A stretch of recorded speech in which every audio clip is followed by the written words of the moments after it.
বিশাল এক পাহাড়ের উপরে একটি ঈগল বাসা বানিয়েছিল। ঈগলের বাসায় ছিল চারটি ডিম।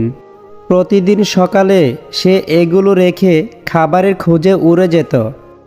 একদিন ঈগল যখন বাসার বাইরে ছিল, তখন ভূমিকম্পে গোটা পাহাড় নড়ে উঠল। এতেই ঈগলের একটি ডিম বাসা থেকে ছিটকে পড়ে গেল। গড়াতে গড়াতে সেই ডিম এসে পড়ল পাহাড়ের নিচের এক মুরগির বাসার উঠোনে। মুরগি সেই ডিমকে নিজের বাসায় নিয়ে এলো, অন্যান্য ডিমের সাথে রাখল, যত্ন করে তা দিতে থাকলো। একদিন সেই ডিম ফুটে ঈগলের একটি সুন্দর বাচ্চাও বের হলো। মুরগির বাচ্চাদের সাথে ঈগলের বাচ্চাটিও বড় হতে লাগলো, কিন্তু সে ভেতর থেকে সব সময় অন্য কিছু অনুভব করত। আকাশে একদিন ঈগলের একটা ঝাঁককে উড়ে বেড়াতে দেখে সে মুরগিকে বলল, ইস, যদি আমিও তাদের মতো উড়ে বেড়াতে পারতাম। মুরগি হেসে উত্তর দিল, তুমি কিভাবে উড়বে? তুমি তো মুরগি, এবং মুরগি কখনো উড়ে না। ঈগল মাঝে মাঝে তার স্বগোত্রীয়দের উড়ে বেড়াতে দেখত এবং স্বপ্ন দেখত সেও তাদের মতোই উড়ে বেড়াবে। কিন্তু প্রতিবার সে তার স্বপ্নের কথা জানালে মুরগি বলতো যে এটা একেবারেই অসম্ভব। মুরগির এই কথাটাই ঈগল বিশ্বাস করতে শিখল এবং তার জীবনটা বাকি মুরগিদের মতোই কাটিয়ে দিল। অনেক দিন এভাবে কাটানোর পর একদিন সে মারাও গেল। আসলে আমাদের জীবনেও এটা চরম সত্য। তুমি যা বিশ্বাস করতে শেখো, একদিন তুমি তাই হয়ে উঠবে। তাই তুমি যদি ঈগলের মতো উড়ার স্বপ্ন দেখো, তবে সেই স্বপ্নকেই অনুসরণ করো। মুরগির মতো কারো কথায় কান দিতে যেও না। তুমি তোমার স্বপ্নের পেছনে লেগে থাকো, একদিন তোমার স্বপ্ন পূরণ হবেই। যে দেশের জুতা বিক্রি হয় এসি রুমে আর বই বিক্রি হয় রাস্তার ফুটপাতে, সে দেশের দুর্নীতিবাজ থাকবে ৫ তলায় আর গুণীজন থাকবে গাছতলায়। এটাই স্বাভাবিক। সাপ যখন জীবিত থাকে তখন পিঁপড়ে খায়, আর সাপ যখন মারা যায় তখন পিঁপড়ে সাপকে খায়। সব সময় সবার সুদিন থাকে না, সময় একদিন বদলায়। ফুলকে নাকের কাছে নিয়ে শুকতে হয়, আর পচা জিনিসের দুর্গন্ধ এমনিতেই নাকে আসে।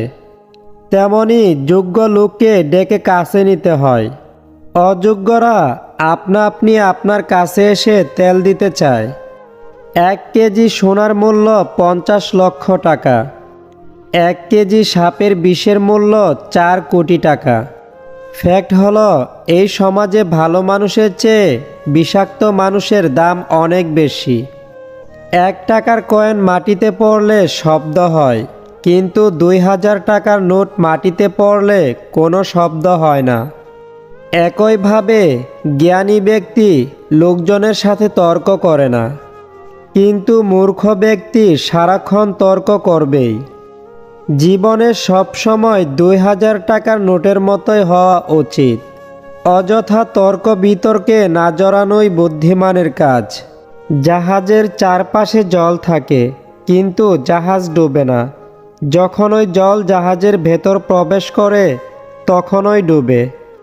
ঠিক তেমনি মানুষের চারপাশে যখন খারাপ মানুষগুলো থাকে, তখন যতই সমালোচনা করুক ক্ষতি হয় না। কিন্তু যখনই খারাপ মানুষগুলোকে আপনি আপনার জীবনের অংশ করে নেন, তখনই তারা আপনাকে ধীরে ধীরে ধ্বংস করে দেয়। তাই নিজেকে এসব মানুষদের থেকে দূরে রাখবেন, ভালো থাকবেন। একদিন একটি পাখি একটি মৌমাছিকে প্রশ্ন করল, এত কঠিন পরিশ্রম করে তোমরা মধু তৈরি করো, কিন্তু মানুষ সেই মধু চুরি করে, তোমাদের কি কষ্ট হয় না? মৌমাছি উত্তর দিল, না, কষ্ট হয় না, কারণ মানুষ শুধু আমাদের মধুই চুরি করতে পারে, আমাদের কৌশল নয়। ঠিক তেমনি কেউ হয়তো আপনার অর্জিত সম্পদ চুরি করবে, তবে আপনার সত্তা চুরি করতে পারবে না। তাই জীবনে যতবারই কিছু হারাবেন, আবার নতুন করে গড়বেন। আপনার সত্তাই আপনার আসল সম্পদ। যা কখনোই চুরি করতে পারবে না। পৃথিবীতে সবচেয়ে সুখী মানুষ হলো পাগল। না আছে সুখ, না আছে কোনো দুঃখ, না আছে হিংসা, না আছে কোনো লোভ। নিজেও ঠকে না, কাউকে ঠকায়ও না। আয়নার কাচ যদি ঝাপসা থাকে, নিজের ছবিও স্পষ্ট দেখা যায় না। তেমনি নিজের মন যদি পরিষ্কার না থাকে, কাউকে ভালো মনে হয় না। আজ টাকার অভাব নেই, আজ বাড়ির অভাব নেই, আজ খাবারের অভাব নেই, আজ মানুষের অভাব নেই, তবুও কেউ শান্তিতে নেই। কারণ আজ ভালোবাসার অভাব, আজ বিবেকের অভাব, আজ শ্রদ্ধার অভাব। একজন পুরুষ স্বাবলম্বী হলে চিন্তা করে কিভাবে স্ত্রী সন্তানদের আরও ভালো রাখা যায়।